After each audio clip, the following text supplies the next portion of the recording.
अब हम डिस्कस करेंगे area related to circles, questions based on area related to circles. तो बेटा बेसिक फॉर्मूले आप लोगों को पता है। एरिया ऑफ सर्कल का फॉर्मूला क्या होता है, pi are square. Circumference of circle क्या होता है, 2 पाई आर। अब यदि हमारा सेमी सर्कल है, सेमी सर्कल मतलब सर्कल का हाफ, तो उसका यदि हमको एरिया निकालना है तो वो हाफ पाई आर स्क्वायर हो जाएगा।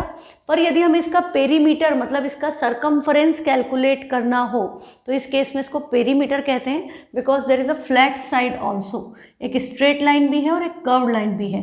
तो यदि हम इसका पेरीमीटर निकालें, मीन्स हम यहाँ से यहाँ जाएं फिर ऐसे घूम करके आएँ, तो ये जो है ये आपका पाई आर है और ये आपका 2r है। तो फॉर्मूला क्या हुआ, पाई आर प्लस 2r। इसमें यदि हम r की वैल्यू कॉमन लें और पाई को 22/7 रखकर एलसीएम लेकर के सॉल्व करेंगे तो ये हमारा फॉर्मूला डायरेक्टली क्या बनता है, 36/7r। ये आपके लिए एक आसान ट्रिक है कि यदि आपको पेरीमीटर गिवन है और आपको रेडियस कैलकुलेट करनी है तो आप डायरेक्टली किससे इक्वेट कर दें, 36/7r। पेरीमीटर गिवन है, रेडियस पूछी है, रेडियस दिया है, पेरीमीटर पूछा है, कुछ भी पूछा हो आप सीधे इस फॉर्मूले में रखेंगे, पेरीमीटर ऑफ सेमी सर्कल। अच्छा, सेमी सर्कल का जो शेप है वो आपके प्रोटेक्टर का भी शेप होता है ना, तो प्रोटेक्टर का भी पेरीमीटर दिया हो, रेडियस पूछी हो तो डायरेक्टली इस फॉर्मूले में रख सकते हो। यदि आपको बोला कि इसका पेरीमीटर है 28 सेंटीमीटर, अब आपको रेडियस निकालना है तो सीधे 28 = 36/7r हो गया। तो ये 28 × 7/36 ये आपकी रेडियस आ जाएगी। कैलकुलेशन आप कर लीजिएगा, 4 7 = 49, आंसर क्या आ गया 49/9। वो मैंने मन से वैल्यू ली तो ऐसी आगे हो सकता है, वो ऐसा नंबर हो सकता है जो कैंसिल हो जाए या डेसिमल में आ जाए।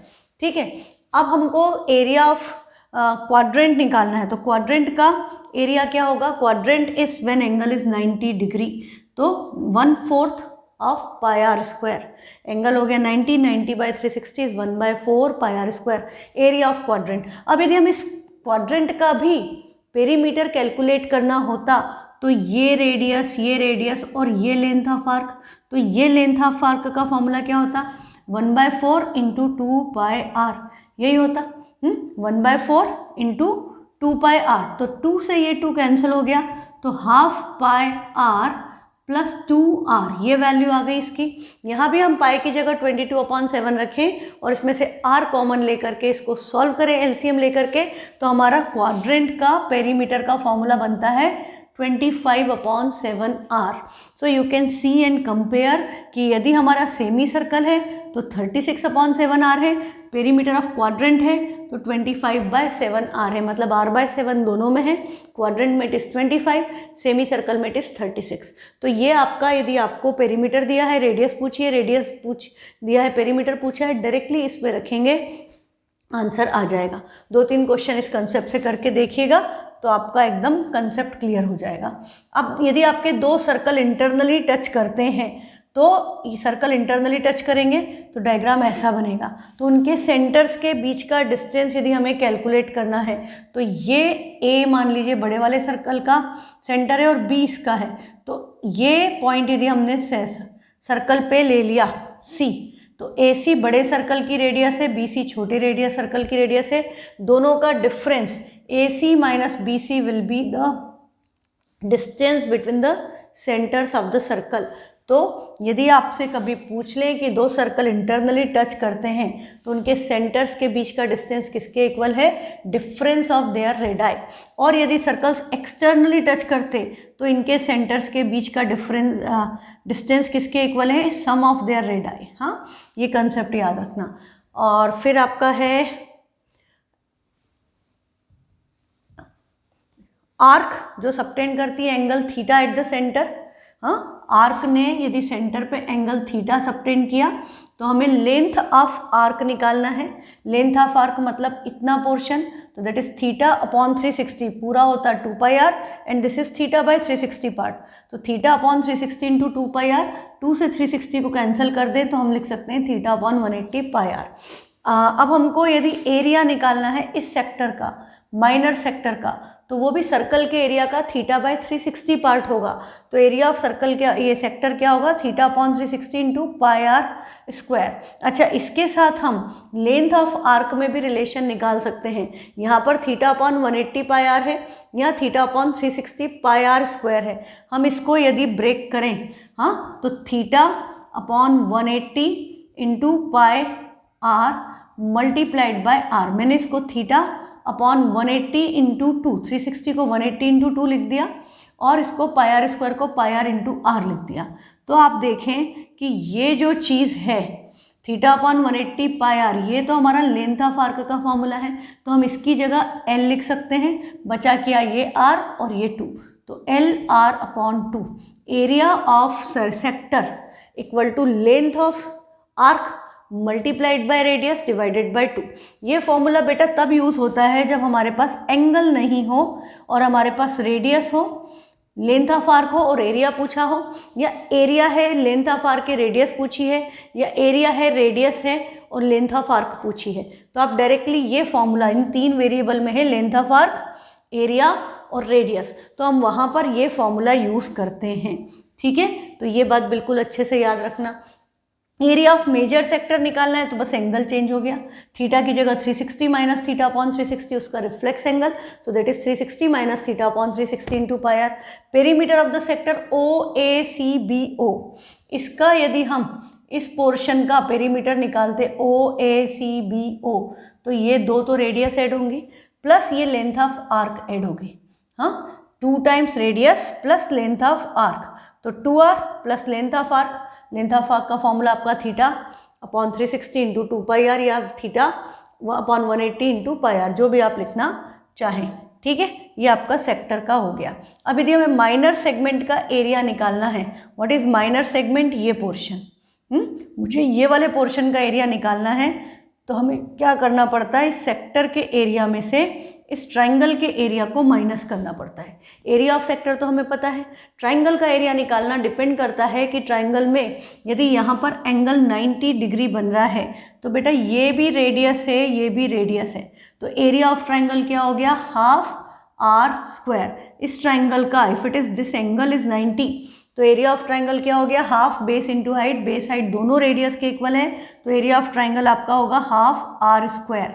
अच्छा, अब यदि हमारा एंगल 90 नहीं हो तो हमारे पास दूसरा ऑप्शन क्या हो सकता है कि ये एंगल आपका 60 डिग्री आपको गिवन है, कि सेक्टर में सेंटर पे एंगल जो बना है वो 60 डिग्री है।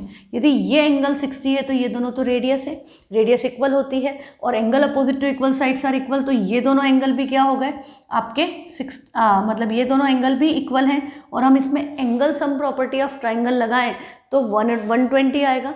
180 माइनस 60 विल बी 120, और ये दोनों एंगल इक्वल हैं तो डिवाइड बाय 2, तो ये दोनों एंगल्स की वैल्यू भी क्या आ गई, 60।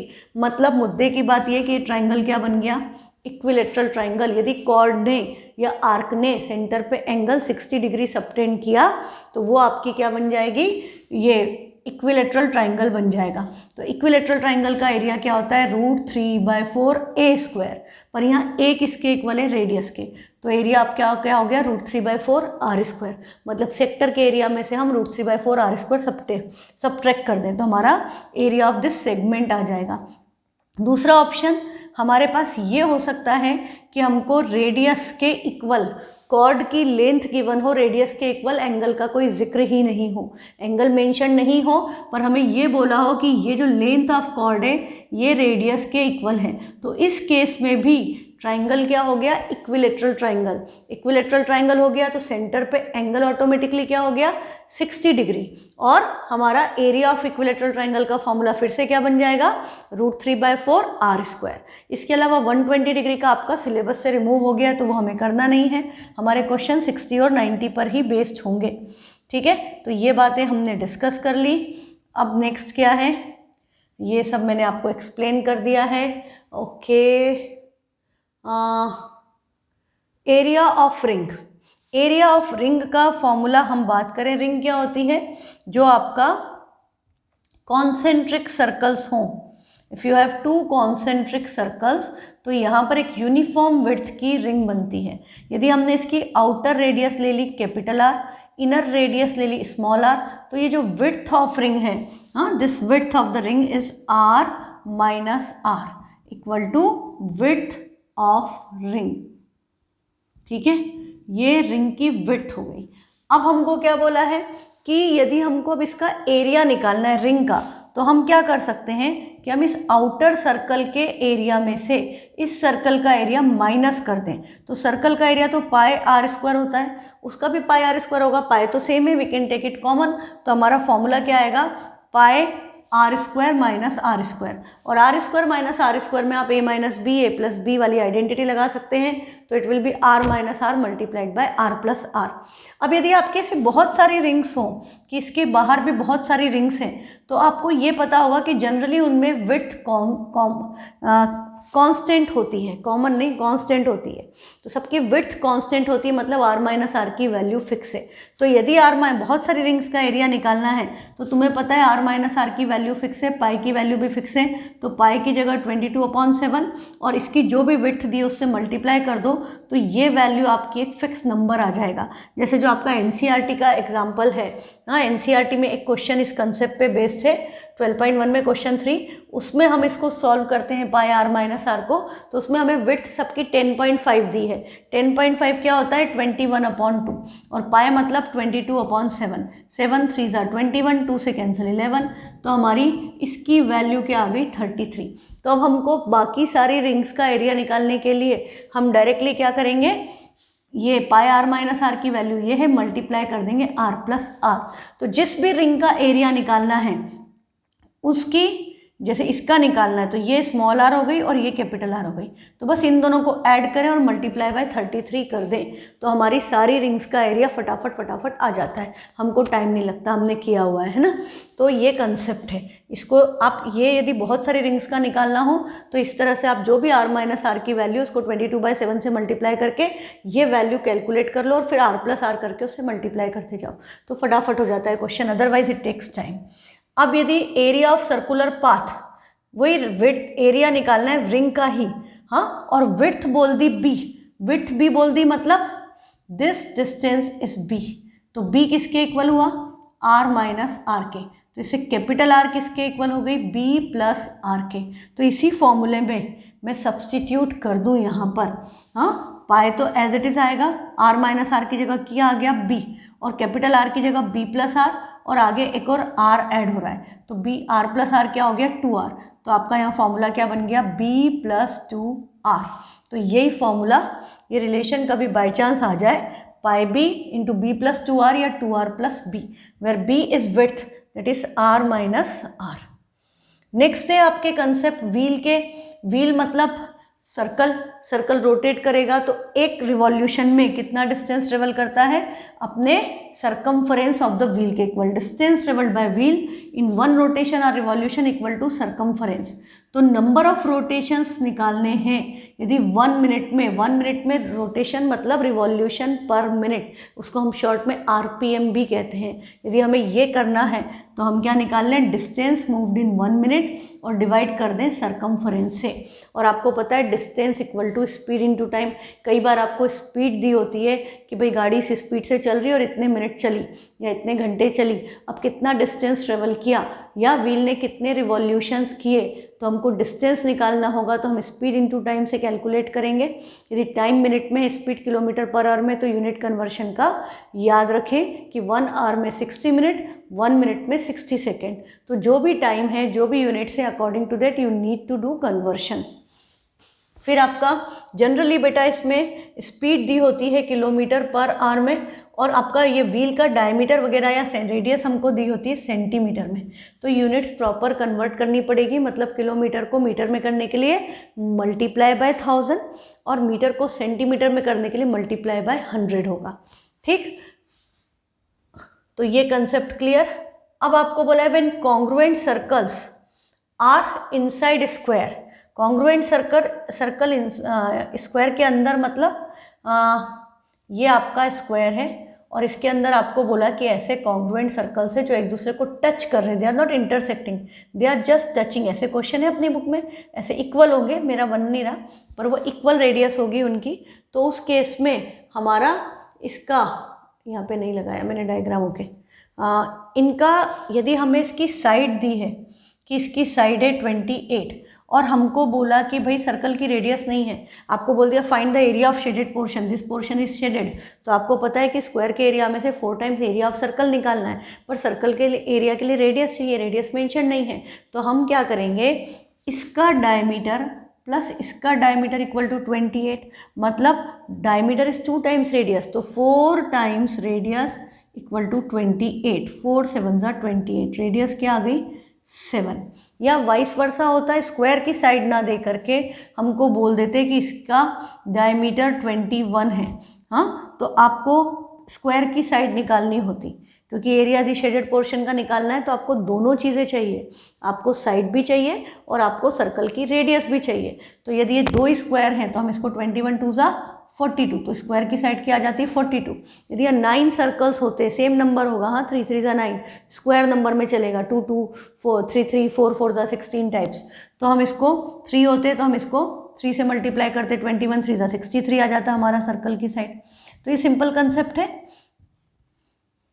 If area of sectors with same radius at all vertices in triangle or quadrilateral, हमको बोला कि ट्राइंगल है, हाँ, ट्राइंगल के वर्टिसेस मतलब ट्राइंगल की साइड्स हमें दे दी और हमको बोला कि सारे कॉर्नर्स पे हमने कोई हॉर्स को बांध दिया या कोई गाय को बांध दिया, किसी भी एनिमल को ग्रेस करने के लिए हमने यहाँ पर सेम लेंथ ऑफ रोप से टाई कर दिया, जैसे ये 7 है, ये भी 7 है, ये भी 7 है, पर हमें ट्राइंगल के एंगल्स गिवन नहीं है और आपसे पूछ लिया area in which they can graze, तो हम क्या करेंगे, हमको पता है कि यहाँ theta upon 360 pi are square में ये वैल्यू तो कॉमन है, बस थीटा अलग अलग है। तो हम इसको कॉमन ले लेंगे, जब ऐड कर दें तीनों सेक्टर्स का एरिया तो theta 1 plus theta 2 plus theta 3 मतलब angle A plus B plus C, but by angle sum property of triangle you know that angle A plus B plus C 180, तो एरिया आपका क्या होगा 180 अपॉन 360, कैंसिल करेंगे half pi are square, मतलब triangle में यदि आपने तीनों कॉर्नर्स पे सेम लेंथ की रस्सी से रोप से कोई भी एनिमल को टाई किया है या उसका एरिया निकालना है आपको, तो आप सीधे क्या करेंगे, एरिया ऑफ सेमी सर्कल मतलब half pi are square calculate करेंगे। सेम वे में, और यदि हमें अनग्रेस्ड एरिया निकालना होता तो हम ट्राइंगल का एरिया निकाल करके उसमें से इन तीनों सेक्टर्स का एरिया मतलब हाफ सर्कल का एरिया माइनस कर देते, या सेमी सर्कल का एरिया भी कहा जा सकता है।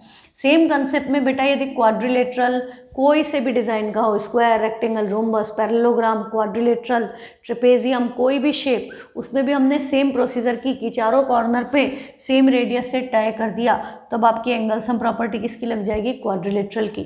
क्वाड्रिलेटरल का एंगल्स का सम 360 है, तो 360 अपॉन 360 क्या हो गया 1, तो आपका इस केस में इन चारों का एरिया का सम क्या आएगा पाई आर स्क्वायर, मतलब एक सर्कल के एरिया के इक्वल। हाँ, ये बात याद रखना, भूलना मत। अच्छा, एरिया ऑफ ट्रेपेजियम की भी आपको ज़रूरत पड़ जाती है कई बार कि आपको ट्रेपेजियम के कॉर्नर्स पे कुछ बांध दिया या कुछ दे दिया, इस तरह का क्वेश्चन कि बोला शेडेड पोर्शन निकालो या अनशेडेड पोर्शन निकालो, तो हमें एरिया ऑफ ट्रेपेजियम भी उस केसेस में निकालना पड़ता है। तो ये पैरेलल साइड्स को यदि हमने ए और बी बोल दिया, इन दोनों का बीच का डिस्टेंस या इनकी हाइट h है, तो हमारा फॉर्मूला क्या होता है, half sum of parallel sides multiplied by distance between them that is height, half a plus B into H. और यदि चारों कॉर्नर पे सेम वे में हमने कुछ टाई किया हुआ है तो माइनस क्या हो जाएगा पाई आर स्क्वायर, तो ये एरिया ऑफ शेडेड पोर्शन इस तरह से कैलकुलेट हो जाएगा। ठीक, नेक्स्ट कंसेप्ट, मैं क्वेश्चंस नहीं करा रही हूँ, क्वेश्चंस आप ट्राई कीजिएगा, ये सेम कंसेप्ट पे बेस्ड क्वेश्चन है, ये वर्कशीट है आपके पास, तो यदि कहीं भी प्रॉब्लम आए तो मुझे कांटेक्ट करो, आई विल हेल्प यू। अब यहाँ पर बोला है पेरीमीटर ऑफ स्क्वायर, यदि पेरीमीटर स्क्वायर का सरकमफरेंस के इक्वल है तो हमें क्या करना है, उनके एरिया का रेशो, तो पेरीमीटर ऑफ स्क्वायर क्या होता है 4a और सरकमफरेंस क्या होता है 2 पाई r, तो 2 से ये कैंसिल किया तो a अपॉन r की वैल्यू क्या आ गई पाई अपॉन 2, a इधर है r इधर आया, a अपॉन r की वैल्यू पाई बाई 2, पाई को यदि हम 22 अपॉन 7 लिखेंगे तो ये 2 से ये कैंसिल हुआ, रेशो क्या आया 11 अपॉन 7।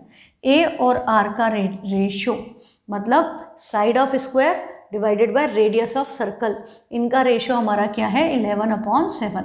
अब हमको क्या निकालना है, area of square. Area of square A square होता है और area of circle pi are square होता है। हमको इनका रेशो पूछा है तो हमें इनका स्क्वायर करना पड़ेगा। तो 11 का स्क्वायर क्या हो गया 121, 7 का स्क्वायर क्या हो गया 49, और यहाँ पर एक पाई को मल्टीप्लाई करना पड़ेगा, मतलब 22/7। ठीक है, तभी हमारा ये रेशियो बन जाएगा। तो 7 से ये कैंसिल हुआ 7, 11 2 ज़ा 22, 11 का स्क्वायर था 121 कैंसिल हो गया, क्या वैल्यू बची 11 एंड डिनोमिनेटर में क्या आया 14। तो ये क्वेश्चन कई प्री बोर्ड पेपर्स में आया है, तो आप डायरेक्टली कंसेप्ट याद रख लो कि यदि स्क्वायर का पेरीमीटर सर्कल के पेरीमीटर या सरकमफ्रेंस के इक्वल है तो उनके एरिया का रेशियो क्या आएगा 11:14। रिवर्स भी हो सकता है क्वेश्चन कि area of square area of circle के इक्वल हो और आपको पेरीमीटर का रेशियो पूछा है, तो हम इसी तरह से उसको भी सॉल्व करते तो आंसर आता है रूट 14/11, या इसको हम रूट पाई की टर्म्स में लिखें तो दैट इज़ 2/√पाई। मुझे अभी लगता नहीं कि अब मैं इसका डिटेल में जाऊँ, हाँ that will take time, but होगा ऐसे ही कि हम क्या करते, एरिया ऑफ स्क्वायर मतलब ए स्क्वायर किसके इक्वल है पाई आर स्क्वायर के, तो हमने फिर से a²/r² की वैल्यू निकाल ली विच इज़ पाई। अब हम इसका स्क्वायर रूट लें क्योंकि हमें सरकमफ्रेंस कंपेयर करना है, तो रूट पाई हो जाएगा। अब यदि हम इसको पेरीमीटर ऑफ स्क्वायर मतलब 4a उसको उसका रेशो निकालेंगे इसके पेरीमीटर से, मतलब 2πr से, तो a/r की जगह I can substitute root pi. तो देखो ये वैल्यू क्या हुई, दिस इज़ 4 और 2 कैंसिल हो गए 2, तो ये न्यूमरेटर में 2/पाई और a/r की वैल्यू क्या है रूट पाई, तो इंटू रूट पाई हो गया। तो देखो ये रूट पाई से ये पाई कैंसिल होगा तो अपॉन में रूट पाई आएगा, तो आपका ये वाला ऑप्शन आ गया दैट इज़ 2/√पाई। अब यदि इसको हम नंबर्स में कन्वर्ट करें तो मैं √2 को भी अंदर डालूंगी तो ये 4 बन जाएगा, ये 22 है 7 ऊपर चला गया, ये 2 से कैंसिल 11, ये 2 से कैंसिल 2, 7 2 ज़ा 14/11, तो वैल्यू क्या बन गई √14/11, रूट के अंदर है। हाँ, तो क्या याद रख सकते हो आप कि यदि पेरीमीटर्स इक्वल हैं तो, और ये याद रखना सर्कल ऊपर आएगा तो रेशियो 14:11 हो जाएगा। ये तो आपको पता है, बेसिक्स हम बात कर चुके हैं बहुत ट्राइंगल्स वगैरह में, तो आई डोंट थिंक इसमें किसी को कन्फ्यूज़न होना चाहिए कि area of square upon area of circle 11/14 है, तो सर्कल अपॉन स्क्वायर कर देते तो 14:11, और यहाँ पर यदि पेरीमीटर इक्वल है और perimeter of square upon perimeter of circle निकालेंगे तो यही वैल्यू का रेसिप्रोकल विथ रूट 14/11 आ गया, याद रहेगा। तो ये सिंपल कंसेप्ट है, ऐसा कोई टफ नहीं है, बट प्रैक्टिस करोगे तो याद रहेगा। Square inscribing a circle diagonal equal to diameter, square circumscribing a circle, इसका डायग्राम है ये रहा। स्क्वायर है circumscribing a circle, square circle को सर्कमस्क्राइब कर रहा है, मतलब हम इस स्क्वायर की बात कर रहे हैं इस सर्कल के बाहर, तो इस केस में सारी साइड्स टच करेंगी। तो यहाँ पर हम देखें तो स्क्वायर की साइड सर्कल का क्या बनेगी डायमीटर। तो स्क्वायर सर्कमस्क्राइबिंग ए सर्कल, तो diagonal square circumscribing a circle diagonal equal to diameter, मैंने उल्टा लिख दिया शायद। हाँ, स्क्वायर यदि सर्कमस्क्राइब कर रहा है सर्कल को तो डायमीटर साइड के इक्वल आएगी, इसको करेक्शन कर दूंगी मैं, डायमीटर साइड के इक्वल आएगी, diameter equal to side, diameter equal to side आएगा बेटा, ये a इक्वल टू 2r आएगा, ये इंटरचेंज हो गए। हाँ, इन दोनों को चेंज कर देना, और सर्कल सर्कमस्क्राइब कर रहा हो स्क्वायर को, सर्कल सर्कमस्क्राइबिंग अ स्क्वायर, यहाँ पर स्क्वायर आएगा, 2 मिसप्रिंट हो गई, सर्कल सर्कमस्क्राइब कर रहा है स्क्वायर को, तो सर्कल इस स्क्वायर को सर्कमस्क्राइब कर रहा है, तो इस केस में इसकी डायगोनल, स्क्वायर की डायगोनल सर्कल की रेडियस के सर्कल के डायमीटर के इक्वल होगी। हाँ, तो सिंपली क्या हो गया, ये इंटरचेंज हो गए हैं, वह ऊपर नीचे हो गया है। यहाँ पर आपका सर्कल सर्कमस्क्राइबिंग अ स्क्वायर आएगा, करेक्शन कर लेना आप, तो ये आंसर आएगा डायमीटर जो है वो डायगोनल के इक्वल है, और स्क्वायर सरकमस्क्राइब कर रहा है तो डायमीटर साइड के डायरेक्टली इक्वल है। तो इसमें आपको एरिया वगैरह पूछ लें, एक का साइड दे दे, स्क्वायर की साइड दे दी, रेडियस पूछ ली या एरिया पूछ लिया, तो साइड रेडियस पता है तो एरिया निकल जाएगा। ये रिलेशन याद रखना। अब आपका एरिया ऑफ सर्कल की यदि सर्कल की रेडियस 7 है तो एरिया की वैल्यू 154 आती है। आप बहुत बार कैलकुलेशन कर चुके हैं। अब wire is looped in the form of a circle और उसको हमने वापस बेंड किया in the form of square, तो आपका क्या उस चीज़ सेम होगी, सरकमफरेंस। तो इसका पेरीमीटर इसके सरकमफरेंस के इक्वल है। 4a = 2πr। तो हमको पता है 4a 2πr के इक्वल हो गया। तो आप इससे क्या निकाल सकते हो, सर्कल की रेडियस 28 है तो हम यहाँ पर सब्सटीट्यूट कर दें r 28, तो 4a = 2 × 22/7 × 28, 7 4 = 28, 4 4 कैंसल, तो स्क्वायर की साइड क्या आ जाएगी 44। नेक्स्ट है if area of circle equal to sum of area of 2 circles. यदि सर्कल का एरिया 2 सर्कल के एरिया के सम के इक्वल है। हाँ, एक सर्कल है जिसकी रेडियस r1 है, दूसरा सर्कल है जिसकी रेडियस r2 है, और इन दोनों के एरिया का सम एक नए सर्कल के इक्वल है जिसकी रेडियस कैपिटल R है।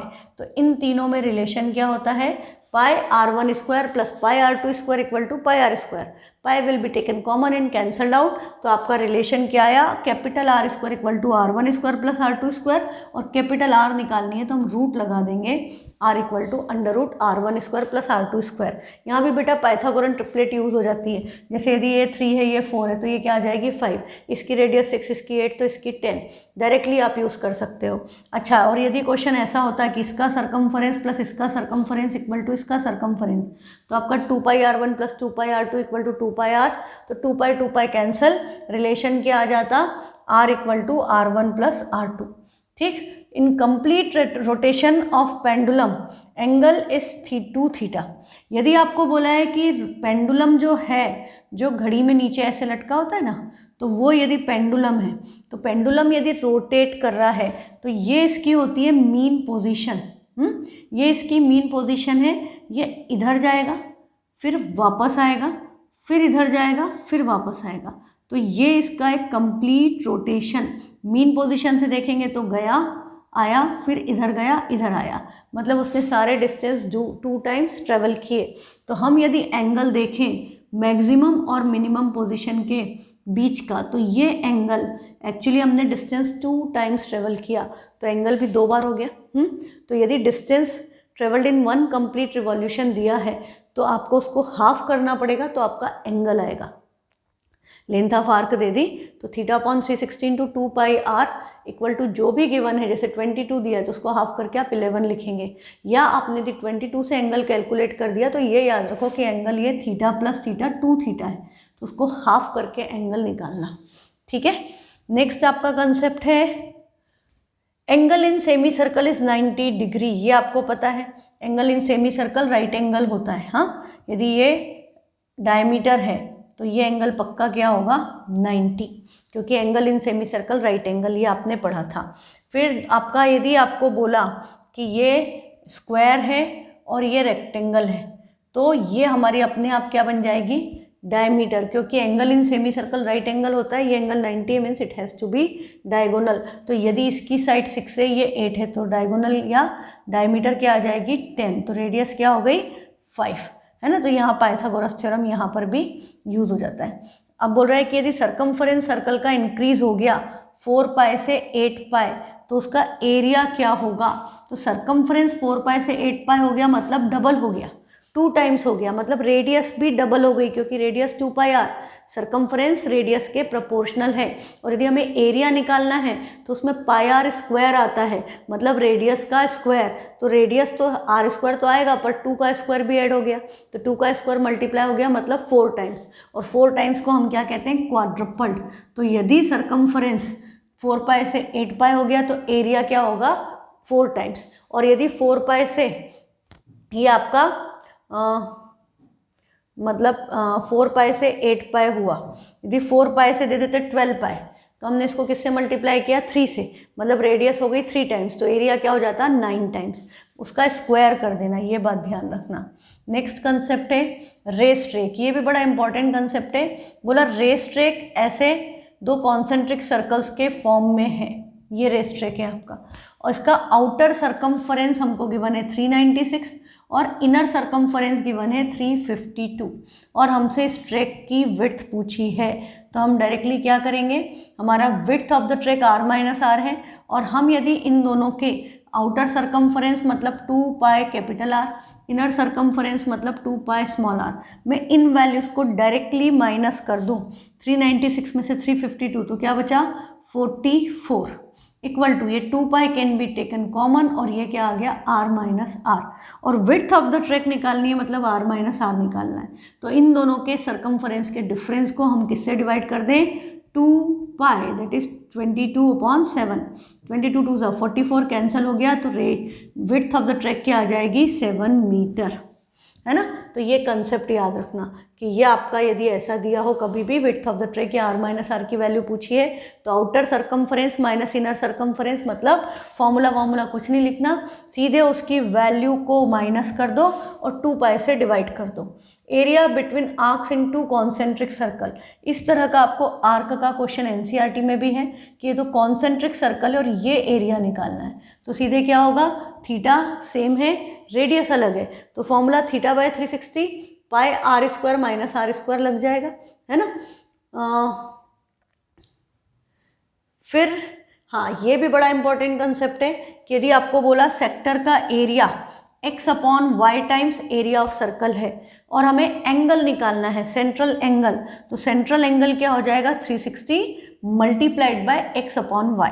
देखो जैसे एरिया ऑफ सेक्टर बोला 5/18 टाइम्स है एरिया ऑफ सर्कल, तो एरिया ऑफ सेक्टर की जगह भी तो हम θ/360 पाई r स्क्वायर लिखते हैं ना, और इधर ये 5/18 टाइम्स एरिया ऑफ सर्कल मतलब पाई r स्क्वायर, तो आप देखो कि पाई r स्क्वायर से पाई r स्क्वायर कैंसिल, ये 360 उधर मल्टीप्लिकेशन में आ गया, तो थीटा क्या हुआ 5/18 मल्टीप्लाइड बाय 360, तो मैंने ये रेशियो कैन बी डिफरेंट, तो मैंने उसको x/y लिख दिया, तो 5/360 उधर आएगा, तो 360 इंटू x/y, तो आप ये डायरेक्टली कैलकुलेट कर सकते हो कि एंगल आपका क्या आ गया 25/100 डिग्री। हाँ, ये एकदम ईजी कंसेप्ट है। यदि आपको बोल दिया कि इसका एरिया 5/6 टाइम्स है, तो हम इसको डायरेक्टली क्या करेंगे 360 से मल्टीप्लाई, 6 से कैंसिल हुआ 60, 65 का एंगल आपका क्या आ जाएगा 300 डिग्री। नेक्स्ट कंसेप्ट है आपका क्लॉक का, तो क्लॉक में आपको पता है कि जो बड़ी सुई होती है, हाँ, यदि आपकी घड़ी की हम बात करें तो ये आ गई घड़ी, तो हम इसकी बात करें तो इसमें जो स्मॉल लेंथ है, हाँ, ये जो छोटा वाला है ये आपका क्या है आर हैंड, और ये जो बड़ा वाला कांटा है वो मिनट हैंड, और उससे भी बड़ा जो होता है वो सेकेंड हैंड होता है। ठीक है, ये बात आप ध्यान रखना कि मिनट हैंड लंबा होता है, आर हैंड छोटा होता है। अब आपको ये भी पता है कि मिनट हैंड को एक रोटेशन करने में कितना टाइम लगता है, 1 घंटा। हाँ, मिनट हैंड 1 आवर में 360 डिग्री रोटेट होता है, पर 1 आवर में 60 मिनट, तो 60 मिनट में 360 डिग्री, 60 से कैंसिल किया तो आपको क्या पता चल गया कि 1 मिनट में उसका रोटेशन कितना होता है 6 डिग्री। मिनट हैंड 1 मिनट में 6 डिग्री रोटेट होता है, तो 10 मिनट में कितना होगा 60, 30 मिनट में क्या होगा 6 इंटू 30 180, 60 मिनट या 1 आवर में कितना होगा एक कंप्लीट राउंड मतलब 360 डिग्री रोटेट। और एक दिन की बात की जाए कि एक दिन में 24 आवर्स है, तो वो 24 चक्कर लगा लेगा। अब आपका यदि हम आर हैंड की बात करें तो उसको पूरा राउंड लगाने में 12 बजे से वापस 12 बजे आने में 12 घंटे लगते हैं, तो वो 360 डिग्री 12 आवर्स में रोटेट होता है, तो 1 आवर में उसका क्या आ गया 30 डिग्री, तो 1 मिनट में निकाले तो 30/60 आंसर क्या आ गया हाफ डिग्री। 1 मिनट में हाफ डिग्री बहुत ही धीरे चलता है ना, तो 1 मिनट में हाफ डिग्री, तो 10 मिनट में क्या हो गया 10 into half that is 5, 30 minute में क्या हो गया 5 3 ज़ा 15, तो आप इस तरह से निकाल सकते हो। और पूरा एक दिन में कितना डिस्टेंस ट्रेवल करेगा, तो वो 2 चक्कर लगाएगा। हाँ, तो 24 आवर्स का एक डे कंसिडर करते हैं हम, तो इट विल कंप्लीट 2 रोटेशंस। तो यदि हमें sum of the distances travelled by their tips पूछा है।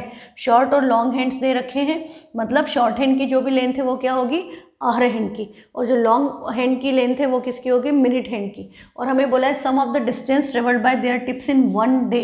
तो आपकी कैलकुलेशन क्या होगी, 2 पाई इंटू बड़ा वाला लगा रहा है 24 चक्कर, छोटा वाला लगा रहा है 2, तो 24 आवर प्लस 2 आवर, इसमें से 2 और कॉमन ले लेंगे तो हमारा फॉर्मूला क्या बन गया, 4 pi times 12 R plus R. Capital R S जो 12 के साथ लिखा है वो मिनट हैंड की लेंथ है, और जो सिर्फ आर है वो आर हैंड की लेंथ है। तो आप इसमें वैल्यू रखेंगे तो आपका आंसर डायरेक्टली आ जाएगा। नेक्स्ट क्वेश्चन है, यदि हमने कभी, ये सारे क्वेश्चन बेटा हमने किए हुए हैं, है ना, हमने रिवीजन शेड्यूल में सारे क्वेश्चंस किए हैं। मैं सिर्फ आपको कंसेप्ट रिवाइज करवा रही हूँ जो हमने डिस्कस किए थे, बट हो सकता है बहुत दिन हो गए तो आप भूल गए हो। तो यहाँ पर हमको यदि एक राइट ट्राइंगल है और ये साइड को भी डायमीटर लेके सेमी सर्कल बनाया, इसको भी डायमीटर लेकर के सेमी सर्कल बनाया, और हमने ये येलो वाली साइड को भी डायमीटर लेके एक सेमी सर्कल बना दिया, और हमको यदि ये वाला शेडेड पोर्शन कैलकुलेट करना है तो इसकी वैल्यू किसके इक्वल आती है, इस ट्राइंगल के एरिया के इक्वल आती है। ये रिलेशन आप डायरेक्टली याद रखो। अच्छा, यही वाला सेमी सर्कल हम उधर की बजाय इधर बना देते हैं तो इन दोनों सेमी सर्कल का, पूरे सेमी सर्कल्स के एरिया का सम इस सेमी सर्कल के एरिया के इक्वल हो जाता, क्योंकि इनकी साइड्स जो हैं वो परपेंडिकुलर बेस एंड हाइपोटेनियस है। तो यहाँ P square plus B square equal to H square apply होता है, उससे आपके ये रिलेशंस निकलते हैं, है ना। तो ये कंसेप्ट याद रखना, कभी आ जाए तो आप डायरेक्टली कर सकते हो ये। हाँ, अब आपका क्वेश्चन होता है जैसे ट्रक में फ्रंट व्हील छोटे होते हैं, रियर व्हील बड़े होते हैं, ट्रैक्टर में भी सेम कंसेप्ट होता है, पर डिस्टेंस ट्रेवल तो दोनों का सेम होता है क्योंकि दोनों लगे तो एक ही व्हीकल में है। तो नंबर ऑफ रिवॉल्यूशन इसके यदि हमने मान लिए n, और इसके हमने मान लिए कैपिटल N, इसकी रेडियस r है और इसकी रेडियस स्मॉल r, तो डिस्टेंस ट्रेवल्ड इसका भी क्या होगा n इंटू 2 पाई r, इसका भी क्या होगा n इंटू 2 पाई r। पर हमें क्या पता है, दोनों टोटल डिस्टेंस जो ट्रेवल कर रहे हैं वो तो एक्चुअली इक्वल ही होगा, तो हम इन दोनों को इक्वेट कर दें तो 2 पाई कैंसिल, तो इसके नंबर ऑफ रिवॉल्यूशन को इसकी रेडियस से मल्टीप्लाई करो, इसके नंबर ऑफ रिवॉल्यूशन को इसकी रेडियस से मल्टीप्लाई करो, वो आपस में इक्वल आएगा। तो हमको कुछ भी पूछा हो इस तरह के क्वेश्चन में तो हम डायरेक्टली ये कंसेप्ट लगा सकते हैं, हमको पूरा कैलकुलेट करने की ज़रूरत नहीं है। तो ये सारे क्वेश्चंस जो हैं ये सब मैं करवा चुकी हूँ रिवीजन वीडियोस में, तो आप करके देख लीजिए। आपको किसी में भी दिक्कत हो तो व्हाट्सएप कीजिए। हाँ, और ये कंसेप्ट जो था ये भी हमने किया था, इसको एक बार देख लेना क्योंकि बोर्ड में पहले 4 मार्क्स में आया हुआ है कि ये एक सर्कल है, उसके यहाँ पर ये रेडियस है, ये एंगल थीटा है, हाँ, और यहाँ से एक लाइन ऐसे गई 90 डिग्री एंगल है ये, और हमको इस शेप का पेरीमीटर निकालना है, मतलब A B plus length of this arc plus B P.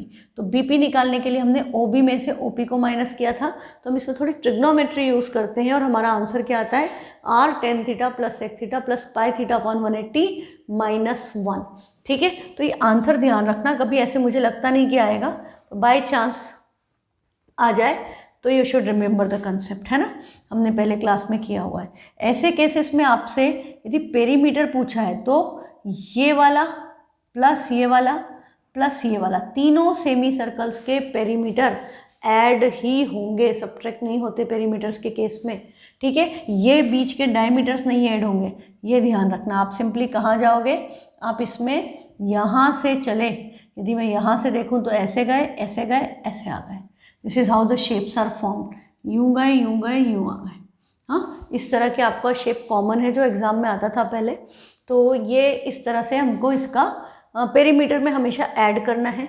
Pi common ले लेंगे, सबकी रेडियस को ऐड कर दें, r1 plus r2 plus r। दूसरा, अब हमको यदि इस पोर्शन का एरिया निकालना होता शेडेड, तो क्या होगा, इस बड़े सेमी सर्कल के एरिया में से इस सेमी सर्कल का एरिया प्लस कर दो और इस सेमी सर्कल का एरिया माइनस कर दो। जब एरिया निकालना होगा there will be subtraction also, पर पेरीमीटर निकालना है तो कोई सब्ट्रैक्शन नहीं होगा, सेम ही आएगा। ठीक है, तो अब इनमें से जो क्वेश्चंस हैं इनको आप ट्राई कीजिए, और कोई भी डाउट है तो व्हाट्सएप कीजिए। ठीक है, keep practising, keep sending your doubts. Thank you.